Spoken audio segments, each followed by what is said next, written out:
Gidayeg sa Philippine Drug Enforcement Agency Region 12 ang ginagurahang balay silangan sa Alabel, Sarangani Province kagahapon sa buntag, Enero 31. Ang pasilidad magsilbing reformatory ug medical rehabilitation facility alang sa mga misurrender nga mga drug personality.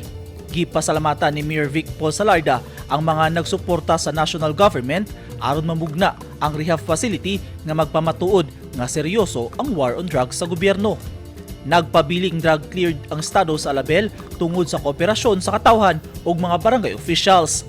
Ang balay silangan magsilbing ikaduhang balay sa mga kanhi drug user o pusher nga nagbag-o na ug buot biyaan ang daotang bisyo.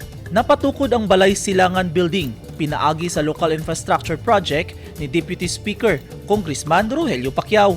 Sumala sa DPWH, gi-convert kini isip usa ka temporary reformatory facility tungod nakita sa LGU Alabel ang mga hagit may kalabutan sa droga kundiin pinaagi sa pasilidad maampingan ng kabataan ug malayo sa illegal nga droga.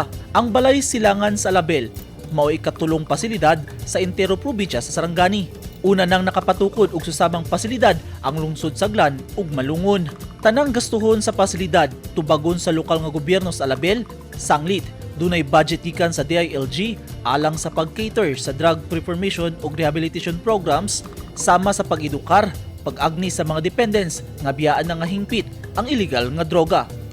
Eugene Hinutan, Newsline Philippines. Stay safe.